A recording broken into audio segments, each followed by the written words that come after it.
Conjugare, Centro Português de Apoio à Pesquisa Científica e à Cultura. Acreditamos que as ciências e as artes mudam o mundo. O conhecimento transforma, e isso nos motiva. Sexto ciclo ibero-americano de diálogos contemporâneos com o tema História, Poder e Sociedade.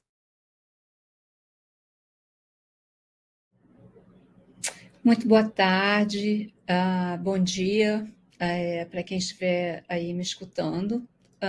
É um prazer estar aqui com vocês para compartilhar a experiência do projeto, cujo título original é Troco Doces por Suas Memórias de Doces, mas que aqui está sendo nomeado de Trocas Simbólicas, a Doçaria como Ponte entre a Memória e a Arte Contemporânea, que foi uma ação desenvolvida no âmbito do grupo de extensão Gastronomia, Cultura e Memória da Universidade Federal do Rio de Janeiro, em parceria com o Centro Municipal de Artes Hélio Oiticica.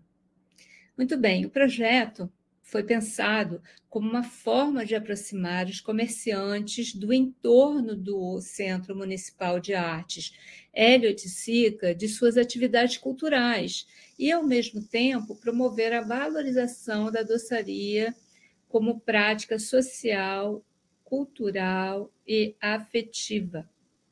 Muito bem. Como contexto e objetivos, né, a gente partiu primeiro da constatação de que os trabalhadores e comerciantes da região central do Rio, onde fica localizado o centro municipal, apesar de estarem muito próximos, né, então eles ficam todos ali na redondeza, quase nunca frequentaram esse espaço. Bom, uma explicação para esse afastamento está, em grande medida, na desigualdade, né? Nas desigualdades, digamos, sociais e culturais que atravessam a cultura e o Brasil como um todo, tá? Então, analisando a partir do sociólogo Néstor Garcia Canclini, o acesso à arte está profundamente vinculado ao capital cultural das pessoas. Assim, espaços voltados à arte contemporânea acabam atraindo públicos específicos, né, bolhas, enquanto permanecem distantes das experiências cotidianas de grande parte da população, especialmente das classes populares.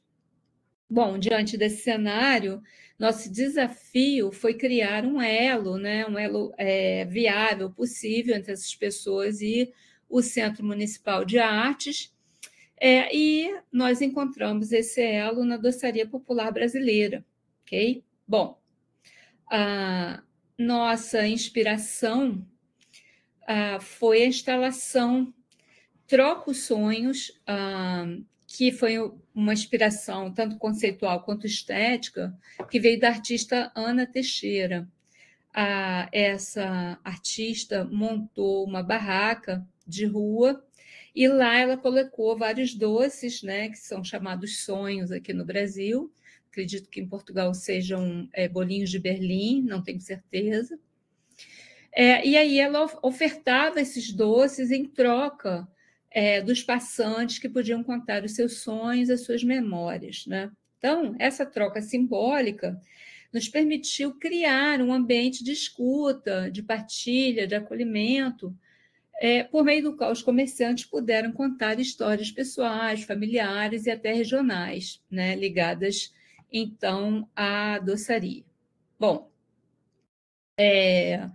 como metodologia, nós combinamos elementos de uma intervenção artística, né, como essa que eu acabei de escrever, com práticas de pesquisa antropológica e sociológica. Utilizamos, então, a observação participante, conforme propõe o antropólogo Clifford Geertz, buscando construir o que ele chama de descrição densa, né? Ou seja, observar e participar das interações para compreender os sentidos mais profundos que são ali mobilizados.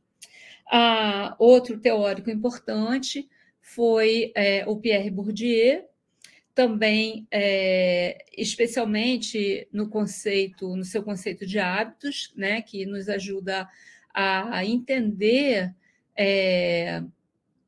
como hábitos e saberes, como os hábitos e saberes são internalizados ao longo da vida e moldam nossas práticas culturais. Outro referencial importante foi ainda o Paul Thompson e sua abordagem de história oral, através das entrevistas. Então, a gente buscou registrar as memórias e narrativas que seriam dificilmente incluídas, né, nas versões oficiais da cultura, mas que são fundamentais para compreender a cultura, né, de forma mais justa e plural.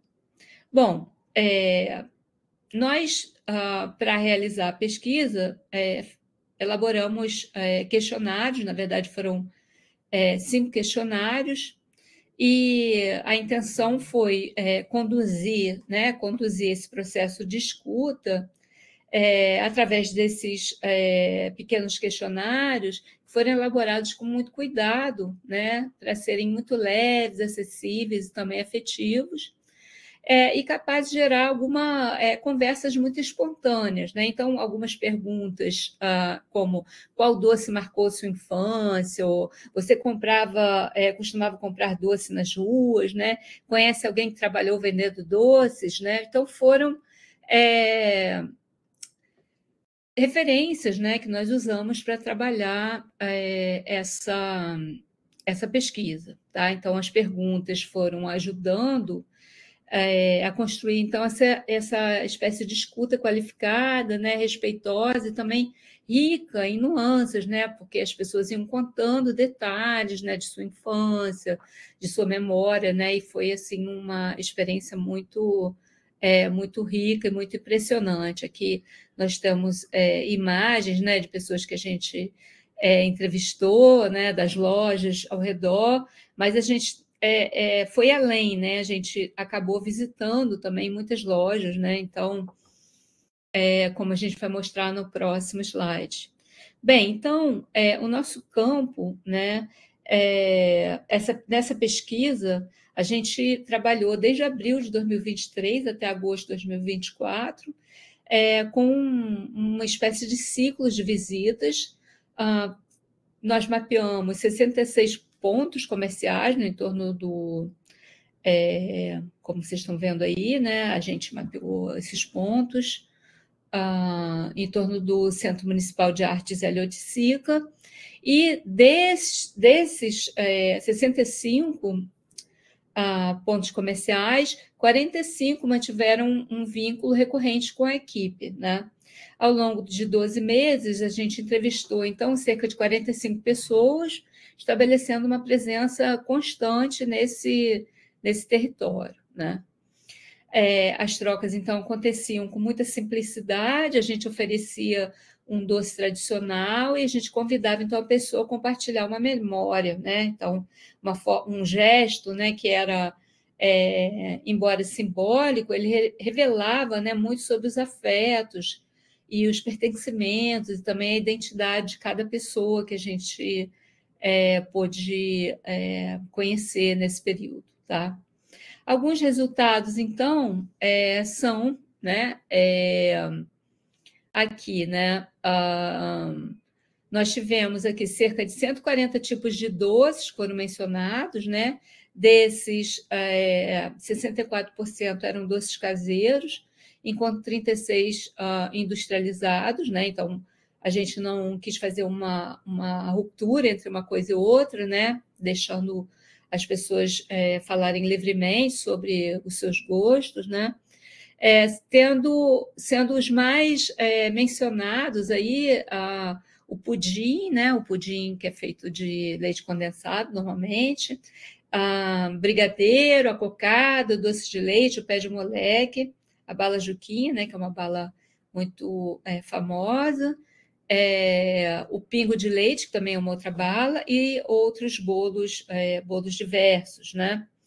Esses doces todos, eles não apenas evocavam os sabores, mas também as memórias, né, coletivas de convívio, né, afeto e pertencimento, né? Então, a gente aí cunhou um conceito de doces compartilhados, ok?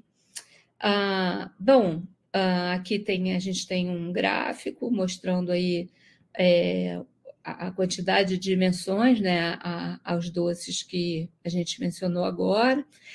Faltou falar da paçoquinha também, né, que é um doce muito cuja identidade é muito forte aqui no Brasil, né, um doce que tem origem afro-indígena, né, então é um doce muito importante também na nossa cultura. Bem, em relação aos resultados, a gente pode dizer, né, que um dado que nos chamou muita atenção foi a presença feminina, né, nas histórias dos doces. Em basicamente 38% dos relatos, os doces eram sempre preparados por mulheres da família, tanto mães, avós como tias, dentre outras, né? Esse dado, então, reforça a ideia, né, que foi trabalhada no livro que nós publicamos esse ano, né, chamado A Alma Encantadora do Açúcar, no qual a gente trata da memória das mulheres, né, que são as principais guardiãs, digamos assim, né, do saber doceiro no Brasil, da doçaria, né?